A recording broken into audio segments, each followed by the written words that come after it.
They were told they weren't smart enough, weren't fast enough, weren't good enough to fly yet over Berlin.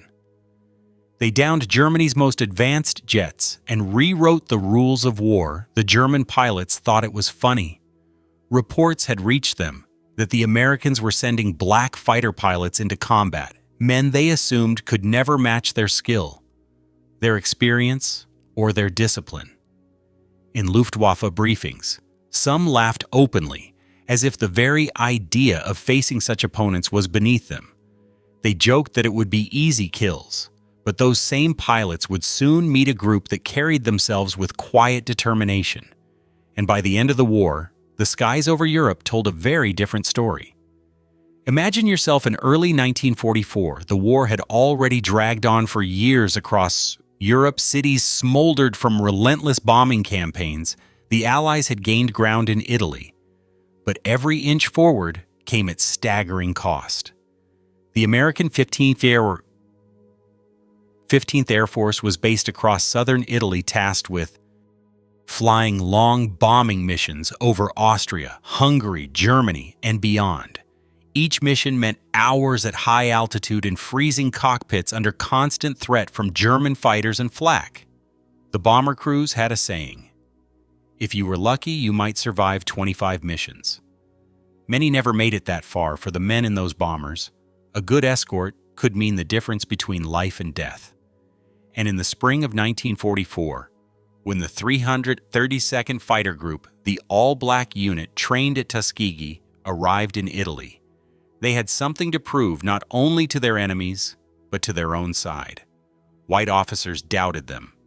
Some fellow Americans saw them as an experiment doomed to fail. But the men who would come to be known as the Red Tails had no interest in arguments or speeches. Their response would come in the air through discipline and action. Picture Ramitelli Airfield, perched near the Adriatic coast. It wasn't glamorous, dusty runways, canvas tents, the sea wind cutting through the camp, but it was home for the pilots and ground crews. Each P-51 Mustang, sleek and fast, carried a flash of red on its tail, a paint job meant to mark their group. At first, that red was a target, a way for others to scoff and say, "There go the Tuskegee boys." But soon that red became a shield, a sign bomber crews looked for in the sky, and breathed easier when they saw, still in those early months, the tension was thick. Many bomber units did not trust them. Some commanders even requested not to be escorted by black pilots. Prejudice didn't stop at the gates of an airfield. But the 332nd carried themselves with discipline, drilled into them by Colonel Benjamin O. Davis, Jr., a man who believed in strict order, focus, and never giving critics any reason to doubt their professionalism. His orders were clear: the Red Tails would not chase glory. They would not abandon bombers to hunt kills. Their mission was to guard those big lumbering planes, no matter the cost. That philosophy set them apart. Other escort groups sometimes broke away when German fighters appeared pursuing enemy planes for personal tallies. The Red Tails, didn't they stay with the bombers, even when it meant missing opportunities to score victories? And in the air war over Europe, that loyalty became legendary. But back in those first briefings, German pilots sneered at the thought of facing black airmen. They saw them as weak links in the Allied chain. They had grown up believing myths of superiority told from childhood, that they belonged to a master race in their minds. Facing Tuskegee, men would be nothing but sport. The arrogance was thick, the laughter loud. They could not imagine the humiliation waiting for them in the skies above Europe. To understand the impact of what was about to unfold, you have to see it through the eyes of those bomber crews.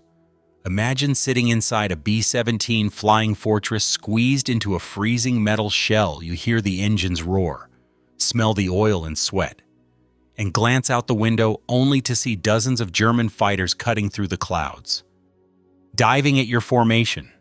Your gunners fire back, but you know the odds. German fighters were fast, skilled, and often tore bomber formations apart. Then in the distance, you catch sight of sleek Mustangs with red tails sliding into formation wings. steady flying tight. They don't leave your side, they don't break ranks, and slowly, mission by mission, you realize that these men are not the weakness others claimed, they are your lifeline. The laughter from Luftwaffe briefings would soon vanish for now. Though the stage was set, a group of pilots underestimated by nearly everyone, about to carve their reputation into the skies, with grit, courage, and a discipline that no joke could erase. But before the red tails could silence their enemies, they had to prove themselves in training under the Alabama sun, far from the battlefield, where the fight against prejudice was as fierce as any dogfight before their names were whispered, with respect over Europe. The Tuskegee pilots were just young men fighting to be taken seriously back home. Their battleground was not yet the skies above Germany, but the training fields of Alabama, where prejudice and doubt weighed heavier than any cockpit canopy. Tuskegee Army Airfield sat in the Deep South, a place where the air was thick with heat and old Jim Crow laws. The base was built as part of a compromise. Those in power wanted to prove that black pilots would fail, that they lacked the discipline, skill, or intellect to master the complexity of modern combat aircraft. Yet that same base became the cradle of something extraordinary. The cadets who arrived there were not ordinary men. Many were college-educated, some with degrees in engineering or mathematics. They came from cities like Chicago, Cleveland, and New York, and from small towns scattered across the country. What they shared was determination. Each man knew that his success or failure would be judged not only as personal, but as a reflection of his entire race. The pressure was immense. From the first day, the training was brutal. Instructors barked commands, drills ran from dawn until night, and any mistake could mean being washed out of the program. The Army had no shortage of reasons to dismiss black cadets, so standards at Tuskegee were not only high, they were often unforgiving. You don't have the luxury of error. One instructor told a group of cadets, if you stumble, they'll use it as proof. You don't belong here, and yet the men pressed on. They learned to handle the PT-17 Stearman, a biplane that rattled and shook, but taught the fundamentals of flight. They moved on to more advanced aircraft, mastering maneuvers, navigation and formation flying. The Alabama sun beat down on the runways. The dust clung to their uniforms, but they refused to quit. In letters home, they told their families of the long days, the endless drills, and the fierce pride that came with climbing into a cockpit painted in U.S. Army colors. One cadet later recalled the moment he first took control of an aircraft alone. The earth fell away beneath me, and for the first time I wasn't just a passenger. I was in command for men who had lived under laws that denied them equal rights on the ground. The air offered a kind of freedom they had never known, but prejudice shadowed them. Even here, local towns around Tuskegee were openly hostile. Black officers were forced to use separate facilities, and even their uniforms couldn't shield them from discrimination. In one infamous incident, black officers who tried to enter a whites-only officers' club were arrested.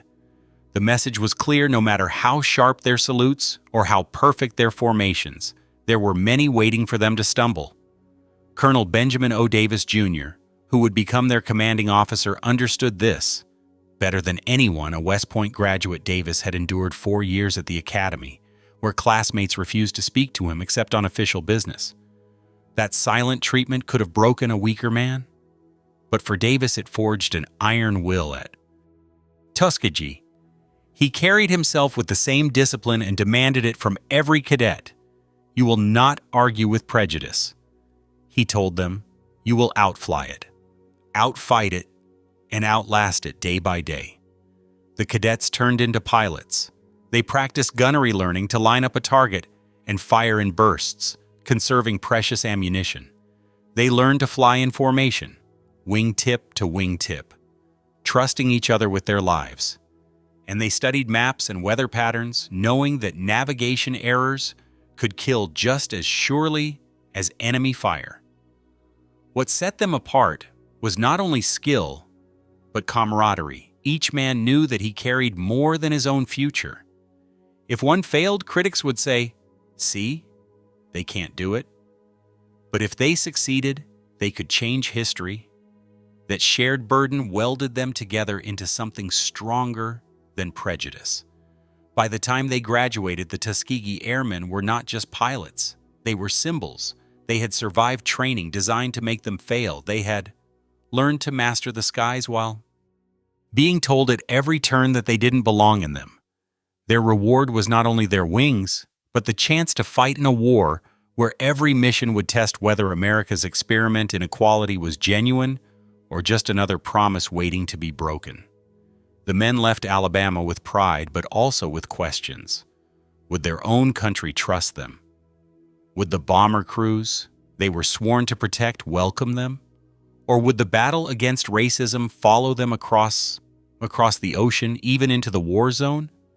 But once they landed in Italy, the reality of combat would replace speculation, and the Red Tails would face not only enemy fire, but the skeptical stares of their own allies. By early 1944, the war in Europe had reached a brutal rhythm.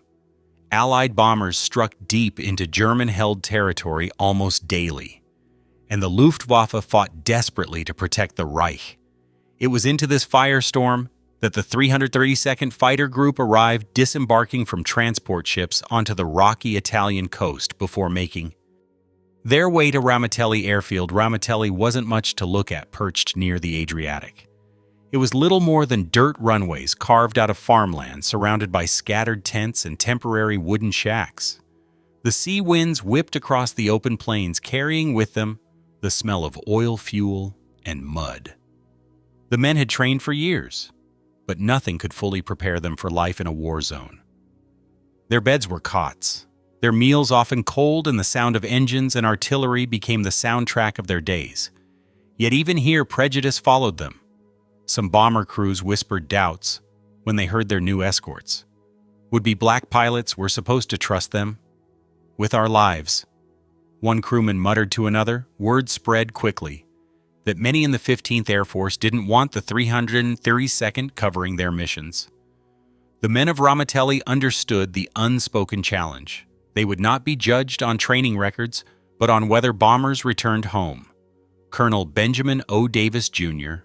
wasted no time. Setting the tone, standing before his men on their first morning, he spoke with a steady voice. "We are here to fight every mission you fly. Every bullet you fire reflects on all of us. Remember what you carry into that cockpit? It isn't just ammunition. It's the weight of proving them wrong." His words cut through the haze of doubt. The men knew what was at stake. The first days at Ramitelli were filled with preparation. Ground crews worked tirelessly to get the P-39 Airacobras, and later P-47 Thunderbolts, and P-51 Mustangs into fighting shape. The aircraft bore the fresh red paint on their tails, a mark that seemed at first like a burden. The color stood out too much. Pilots worried it made them an obvious target in the skies. But soon the red would come to mean something else entirely. For the men, adjusting to Italy was no easy task. The villages nearby were scarred by war, with families scraping by on little more than bread and olive oil. Local children often crowded near the base fence, waving at the pilots, offering smiles in exchange for a piece of bar chocolate or gum. In those moments, the airmen saw how deeply this war touched even the smallest lives. Many later recalled that these brief encounters reminded them why they fought, not just for America's ideals, but for ordinary people caught in the crossfire. Still, the biggest test came in the air. The first missions out of Ramitelli were tense. Imagine climbing into the cockpit, strapping in, and hearing the engine roar to life. The Mustang shook beneath you as the ground crew gave a thumbs up ahead. The runway stretched out like a narrow path into the unknown. Pilots lined up, engines screaming, and one by one they lifted off into the gray Italian sky. Their task was simple in words, but deadly in practice: protect the bombers at all costs. German fighters had grown adept at tearing apart bomber formations. The B-17s and B-24s lumbered through the air, slow and vulnerable. They carried bombs for Berlin, Vienna, Munich, but without escorts. They were meat for the Luftwaffe on those early flights. The Tuskegee pilots held formation with precision. Colonel Davis had drilled it into them. Do not chase kills. Do not leave your post guard. The bombers, he repeated like a mantra when German aircraft finally appeared diving in from the sun. The Red Tails moved as one. Their discipline shocked both allies and enemies. The bombers survived, and word began to spread. The 330 seconds stuck with you when it mattered. Not everyone was convinced at first. Some bomber crews still doubted brushing off the Red Tails' early successes as luck. But mission by mission, the statistics began to speak louder than prejudice. Fewer bombers were lost on flights guarded by the Red Tails compared to other escort groups. Skepticism turned into curiosity, and curiosity soon grew into respect. At night, after returning from missions, the men of the 332nd gathered around makeshift tables in their tents. They swapped stories, their faces still smudged with oil and exhaustion. Some laughed over close calls. Others sat quietly staring into their tin cups of coffee, remembering how close death had brushed them that day for them. Italy was not just a battlefield, it was where they would prove to the world and to themselves that they belonged in the skies. The laughter of German pilots still echoed in their minds. Those Luftwaffe men believed the Red Tails would crumble under pressure. But as each mission passed, the cracks began to show in the myth of German invincibility. The Red Tails weren't only surviving, they were excelling. But survival in Italy was only the beginning. The true test came when the 332nd faced their first real combat. The kind of dogfights where a second's hesitation meant flames and twisted metal falling from the sky. The first combat missions flown by the 332nd Fighter Group were not just military operations. They were trials by fire. Each man strapped into his cockpit, knowing he carried more than his own survival. He carried the burden of proving a nation wrong. It began with escort duty. Their orders were clear: guard the heavy bombers of the 15th Air Force. The massive B-17 Flying Fortresses and B-24 Liberators lumbered across the skies, bristling with guns, but still vulnerable to swift, predatory German fighters to the Luftwaffe. These bombers were prime prey to the Tuskegee Airmen. They were sacred cargo. Picture the scene high above the Adriatic, the roar of engines filling the cockpit. Oxygen masks tight against weary faces at 20,000 feet, temperatures plunged, well below freezing. Breath crystallized inside masks. Fingers went numb on control sticks, and the ever-present rattle of flak bursts filled the air with sudden terror for bomber crews. The sound of escorts sliding into formation was a lifeline, and for the Red Tails, the sight of the bombers was a reminder that their mission was bigger than dogfights. The first time they encountered German fighters, the tension in the air was thick enough to feel in the bones. A formation of Messerschmitt Bf-10-9 swooped in from above, sleek and menacing. Their cannons flashing in the sunlight, the bombers tightened ranks, tracers streaking toward the intruders. B-Red section, tighten up, protect the bombers, a voice crackled over the radio. The Red Tails didn't hesitate. Their Mustangs dipped and weaved, cutting across the German attack lanes, forcing the enemy to break formation. What struck observers was the discipline. No one peeled off, chasing glory. No one abandoned their posts. They held the line, staying glued to the bombers, even as German planes darted like sharks around them. One pilot later recalled the rush of adrenaline as he lined up his first enemy in the gun sight. The plane filled the circle, and I squeezed the trigger. He said tracers leapt forward, and I saw pieces tear off his wing.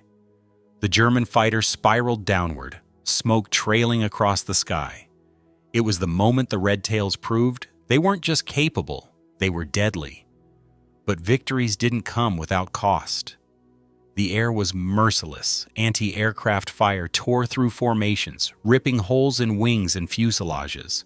Pilots watched friends vanish in sudden bursts of flame, sometimes with no parachute drifting behind back at Ramitelli. Empty bunks told the story of men who hadn't returned the laughter of enemies, the doubts of allies. None of that mattered to the families who would never see their sons again. What set the Red Tails apart was not the absence of loss, but the way they responded to it. Each time they strapped back into their cockpits, they carried the memory of fallen comrades. The grief became fuel. The discipline. Their shield as missions stacked up. The bomber crews began to take notice. At first, some still muttered skepticism, but after returning from mission after mission with fewer losses than they'd grown used to, their tone began to change, one crewman wrote home. When I see those red tails beside us, I know we're going to make it back. They don't leave us.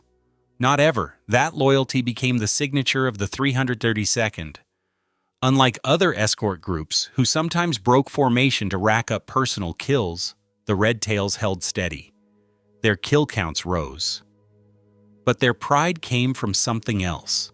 The bombers they saved at the mess halls and airfields across Italy, whispers began to spread those guys with the red tails.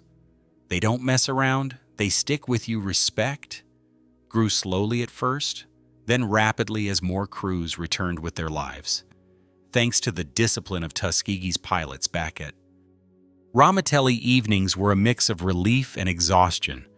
The men gathered in tents lit by lanterns, trading stories of dogfights. Some spoke with laughter, replaying moments when luck carried them through. Others sat quietly, staring at the canvas walls, replaying the faces of men who didn't come back. It was in those nights that the Red Tails became more than a squadron. They became a brotherhood forged in fire. But their early victories were just the beginning for the Luftwaffe. The arrival of disciplined new opponents was a problem for the Tuskegee Airmen. It was only the start of their battle for respect. But soon as the missions grew longer and the enemy more desperate, the Red Tails would reach a turning point. A series of battles that would transform them. From untested newcomers into legends of the air war. By the summer of 1944, the Red Tails had already flown enough missions to silence the whispers of incompetence, but the real shift, the moment when their reputation began to spread beyond Ramitelli, came in a series of missions where discipline turned the tide. The 15th the 15th Air Force was under constant pressure to deliver crippling blows to German industry. Oil refineries and Ploeast factories in Vienna and rail yards in Munich were prime targets. Each run meant waves of bombers pushing deep into enemy territory, and every mile brought more danger. The Luftwaffe, though weakened by years of war, was still fierce. Their pilots were skilled. Many battle-hardened veterans for the 332nd. These missions would be their true proving ground on one such day. Bomber crews loaded into their B-24 Liberators. The engines roared to life and the sky filled with the thunder of hundreds of planes above them. The Red Tails slid into escort positions. The bomber's job was destruction. The escort's job was survival for hours. The formations droned north over the Alps into territory bristling with flak batteries. Black puffs exploded all around, shaking the bombers and rattling nerves. Then on the horizon came the Bassasit, dreaded glint of German fighters. Dozens of Messerschmitt Bf-109s and Fokker-Wulf FW-190s closed in their noses, flashing as cannons opened fire. Radio chatter erupted. Bomber crews braced for the worst. But the Red Tails moved with a calm precision that stunned those watching. Instead of scattering or breaking formation, they tightened their guard. One German pilot later recalled being shocked at their discipline. These were not the reckless opponents he'd been led to expect in that battle. The Red Tails didn't just protect. They punished. German planes fell from the sky in flames while the bomber formation pushed through with minimal losses. When the survivors limped back to Italy, The story spread quickly. The 332nd had held their ground when it mattered most. It wasn't a one-time performance. Mission after mission. The pattern repeated. The Red Tails stayed with the bombers. They didn't chase enemy planes halfway across the sky, leaving the heavies exposed. They didn't get distracted by personal glory. They flew like guardians, always circling back, always watching, and the statistics told the truth. Only 27 bombers were lost out of 179 escort missions. An extraordinary record for bomber crews used to seeing entire squadrons cut to pieces. This was almost miraculous. Trust began to replace doubt, one veteran B-17 pilot later admitted. "We knew if we had the Red Tails, we were coming back." But the turning point wasn't just about victories, it was about perception.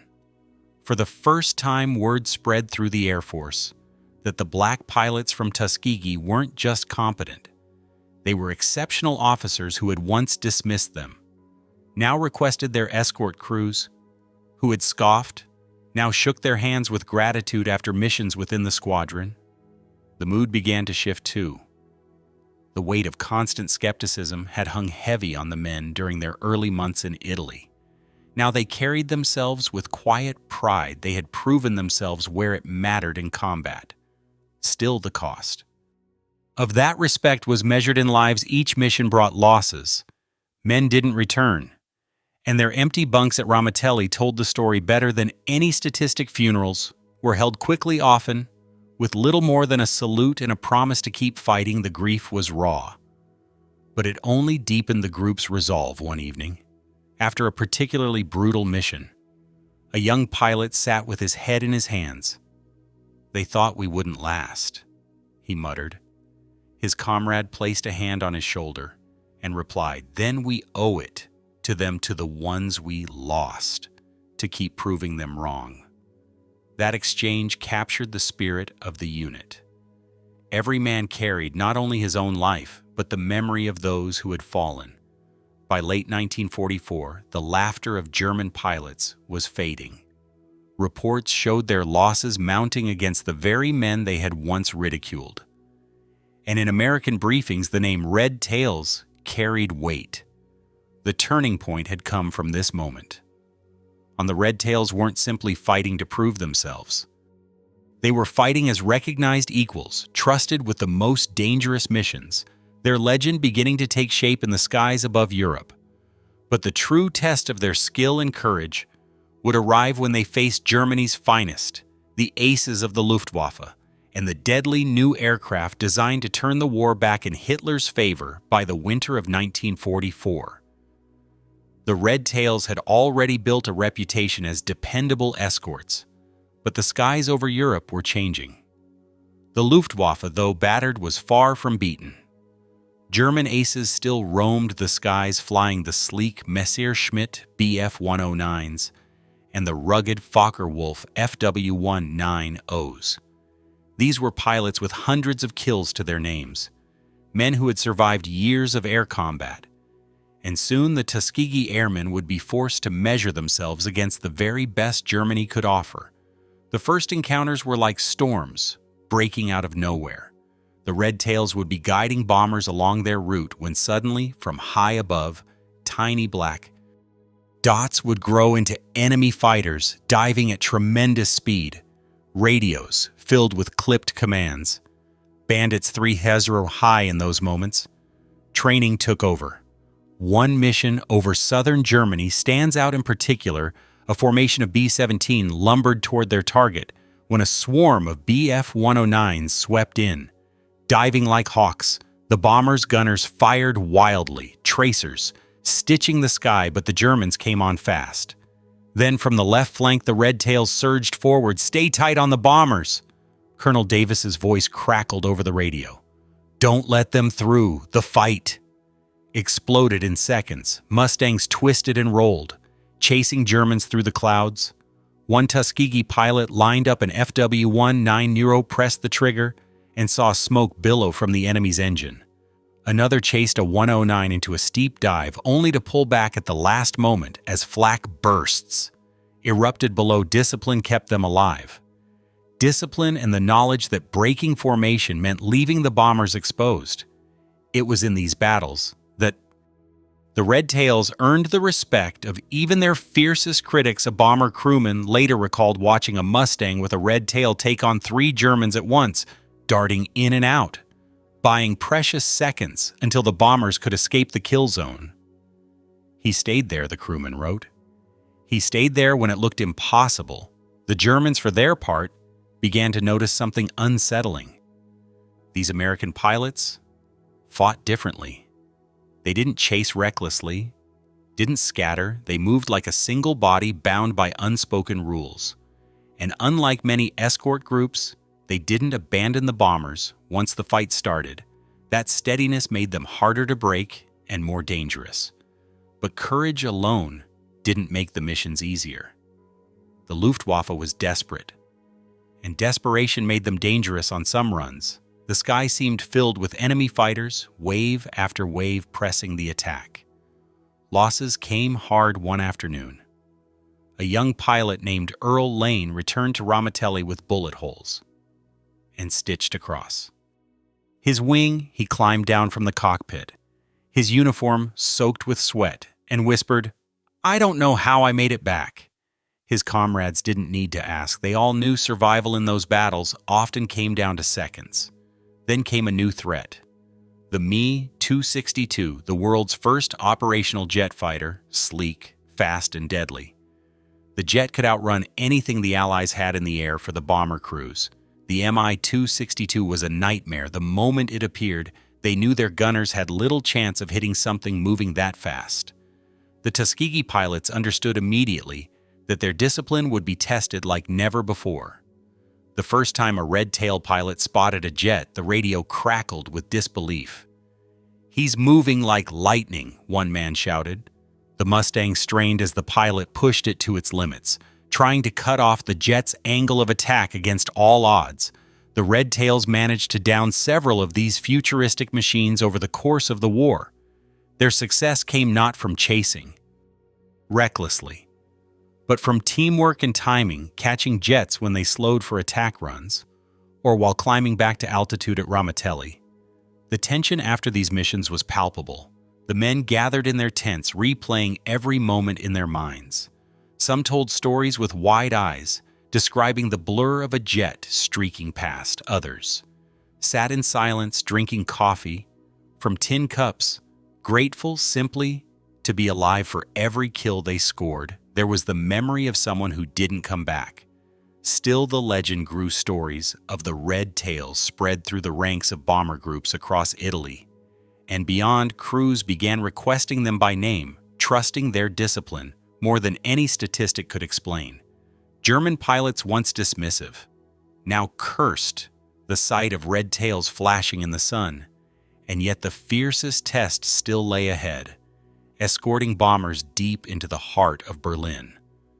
The Tuskegee Airmen would face the full fury of the Luftwaffe jets, aces, and endless flak. It was a mission that could cement their place in history or break them forever. But when the call came to escort bombers to Berlin itself, the Red Tails answered, ready to meet the enemy at the very gates of the Reich. By early 1945, the Red Tails were no longer an experiment.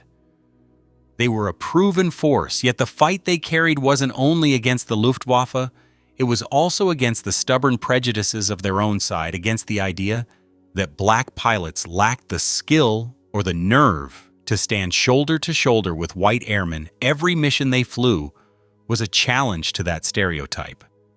And every return to Ramitelli was a chance to rewrite the story. Individual pilots began to emerge as symbols of that fight. Take Roscoe Brown, for instance, calm under pressure.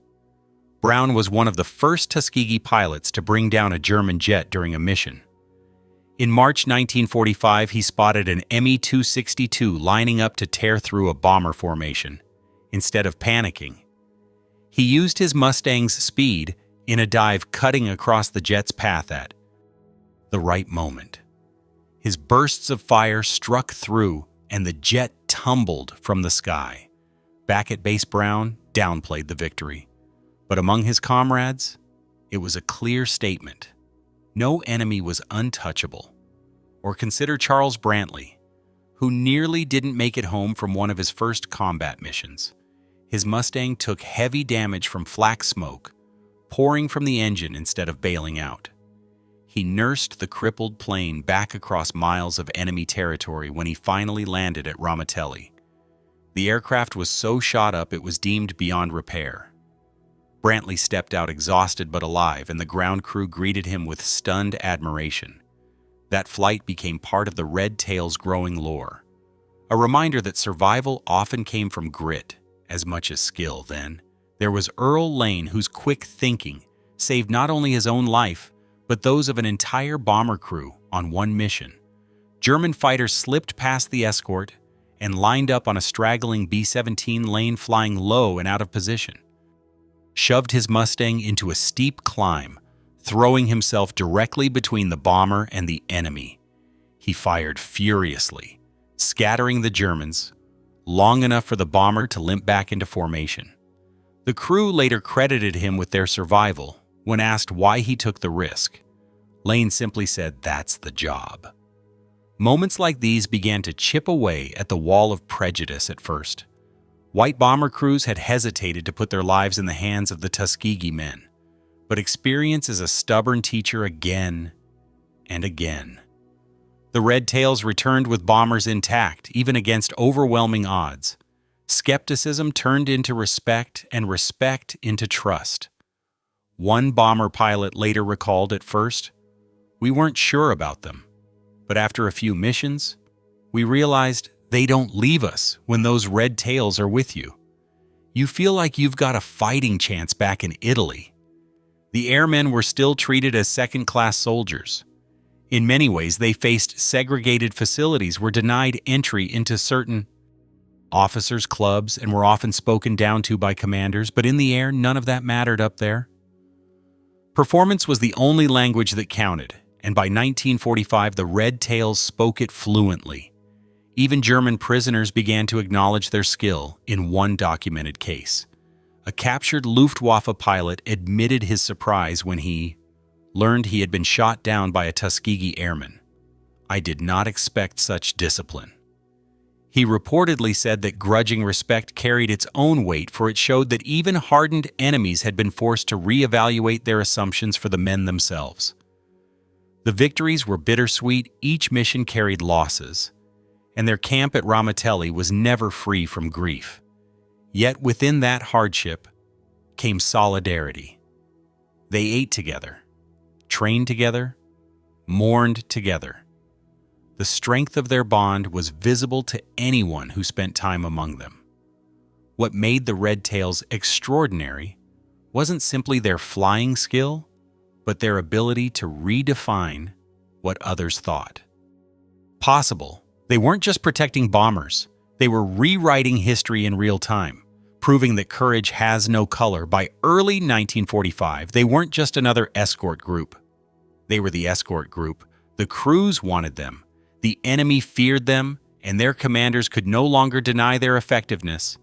But the mission that would forever seal their legacy was looming: a long, dangerous flight to Berlin itself, where they would face Germany's newest jets and some of the fiercest defenses of the entire war. The morning of March 24th.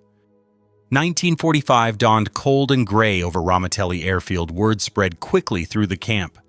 Today's mission would be unlike any they had flown before. The orders were blunt: escort hundreds of B-17 flying fortresses deep into the heart of Germany to strike targets in Berlin itself. It was the capital of the Reich, the stronghold of Hitler's power, and perhaps the most dangerous assignment the Red Tails had ever faced. The briefing hall was crowded, every man listening intently. As the mission commander laid out the plan, the bombers would form up over Italy, push north over the Alps, cross into enemy territory, and press all the way to Berlin. Anti-aircraft fire was expected to be heavy, and the Luftwaffe would almost certainly respond with everything they had left. Colonel Benjamin O. Davis Jr. stood before his men, calm and steady. "Remember your orders," he said. "Stay with the bombers. Protect them at all costs. Today we write our history. Engines roared to life across the airfield as ground crews worked. Furiously checking guns, fuel, and oxygen systems, pilots climbed into their cockpits, helmets pulled tight, goggles lowered. Then the Mustangs rolled down the runways, one after another, the red tails flashing in the morning light above them. The sky filled with the drone of bombers gathering into formation. The vast fleet stretching for miles for hours. The formation pushed north. The air grew colder, the sky darker. Pilots scanned the horizon, waiting over Germany. The first black bursts of flak erupted around the bombers, rocking their massive frames. Shrapnel tore through wings and fuselages, leaving trails of smoke. Still the fleet pressed on. Then suddenly the cry came over the radio bandits. 12 o'clock. High out of the haze, a squadron of Me-262 jets streaked into view, sleek silver and impossibly fast. They looked like something from another world. The bomber crews panicked. These jets had already gained a reputation for tearing through formations with terrifying ease, but the red tails did not. Flinch Roscoe Brown was among the pilots that day. As the jets dove, he pushed his Mustang into a climb. His eyes locked on one of the German machines. Timing was everything. The 262s were nearly invincible at full speed. But during attack runs or climbs, they could be caught. Brown waited, lined up the shot, and opened fire. Tracers lit up the sky, and to his astonishment, the jet shuddered, smoke spewing from its engine before it spiraled into the clouds below. Over the radio, voices erupted. He got one. A red tail got a jet. Two more Me-262s fell that day to Tuskegee pilots. It wasn't just a victory, it was a message. The Luftwaffe's most advanced weapon, flown by some of its most experienced men, had been brought down by the very pilots they had once mocked. Meanwhile, the bombers pressed on their bellies, opening to release waves of bombs over Berlin. Fires erupted across the city, smoke rising into the sky. The red tails circled above, driving off wave after wave of German fighters, their discipline unshaken. By the time the fleet turned for home, the mission was a success. Berlin had been struck, and the bombers had made it back with fewer losses than anyone had dared to hope. When the red tails returned to Ramitelli that evening, the air was electric. Ground crews cheered as pilots climbed down from their cockpits, exhausted but alive. Colonel Davis received word that the mission had been deemed an extraordinary success, and within days the 332nd was awarded the Distinguished Unit Citation for their performance. It was official recognition of what bomber crews had known for months. The red tails were among the best for the men themselves. The victory was bittersweet. They celebrated, yes, but they also counted the cost. Several pilots had not returned their planes lost somewhere over Germany. In the mess tent that night, the laughter was muted. The coffee bitter. They had faced the enemy head-on, brought down jets and earned honor, but they had also left comrades behind. Still, the significance of the day could not be denied. On March 24th, 1945, the Tuskegee Airmen had done more than escort bombers. They had faced Germany's finest and proved that courage, discipline, and determination could carry them through the most dangerous mission of the war. The laughter of their enemies was long gone. In its place was silence, respect, and at last recognition. But as the war drew to a close, the question remained: what would happen? When these men returned home, would America honor their service, or would the fight for dignity continue long after the guns went quiet? By the spring of 1945, the Luftwaffe was a shadow of its former self. Years of relentless bombing, fuel shortages, and the constant drain of combat had worn it down to the bone. Yet, for the men of the 332nd Fighter Group, every mission still carried danger, even in the final weeks of the war.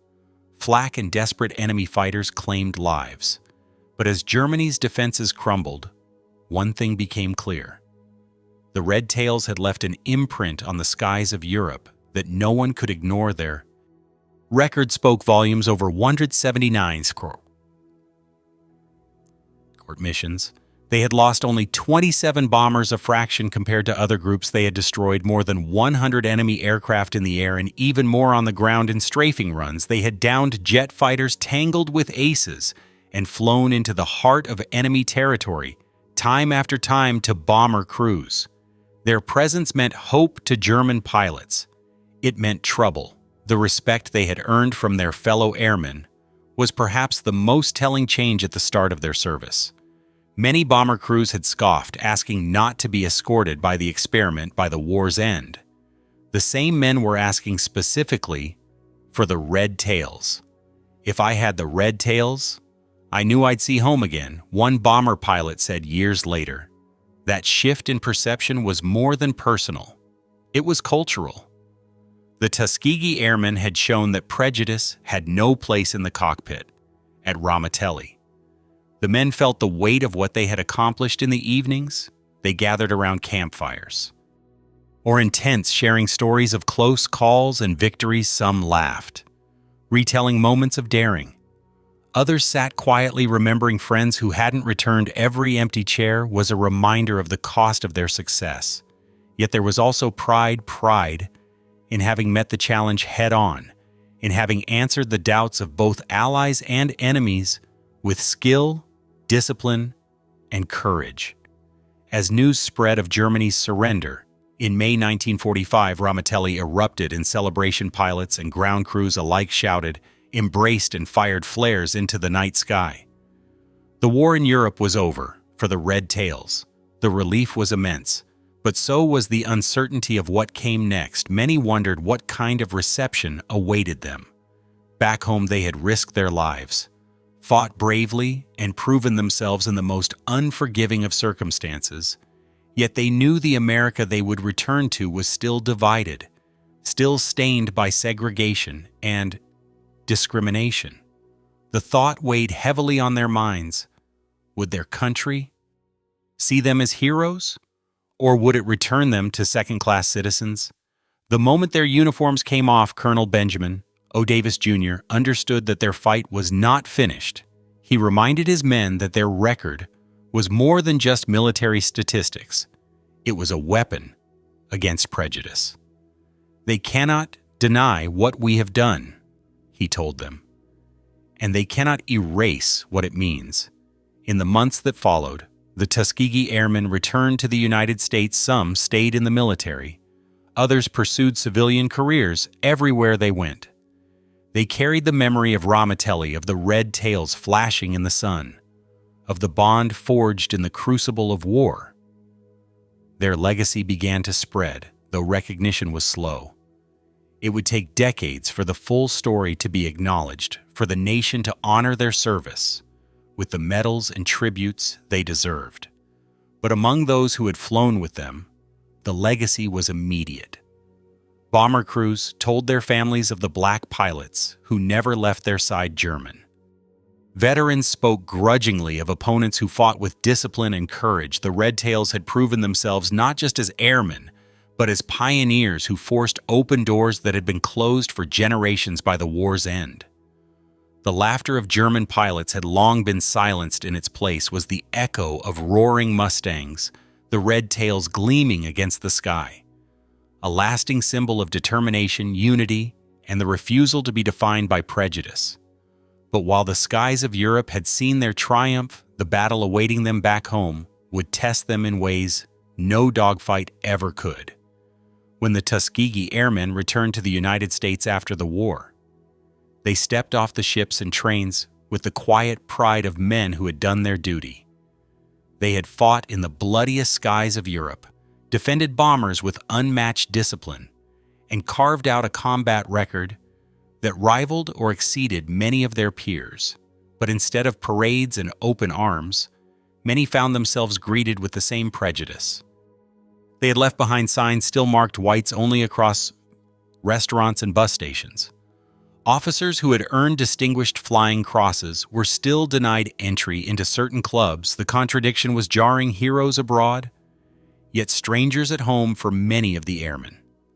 That was the most bitter pill they had risked everything, not just for survival, but for the hope that their sacrifice would change minds. And in some ways it did. Their record became ammunition. In the long fight for civil rights, newspapers wrote about their heroics. Bomber crews spoke publicly about their loyalty, and the military itself began to reconsider the policy of segregation in its ranks. In 1948, President Harry S. Truman issued Executive Order Tishin Dinin Nanin 1, formally desegregating the armed forces. The Red Tails didn't just fly missions in Europe, they had cracked the foundation of discrimination in the U.S. military. Still, the impact went beyond policy for young Black Americans growing up in the shadow of Jim Crow. The story of the Red Tails was a beacon. They were proof that no stereotype could define what a person was capable of. The airmen had faced ridicule, doubt, and systemic obstacles, and had answered them with action. Their victories in the air became victories for all who believed that courage and discipline could overcome hate. Colonel Benjamin O. Davis Jr. continued to serve, rising to the rank of general. His calm, disciplined leadership became a model not only for military men, but for anyone facing impossible odds.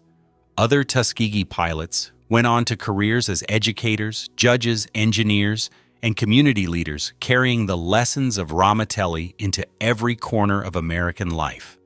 The moral of their story is as clear today as it was in 1945. Prejudice underestimates, but discipline proves. The German pilots laughed at the thought of facing Black fighter pilots. Some American commanders doubted their worth. Even neighbors back home expected them to fail.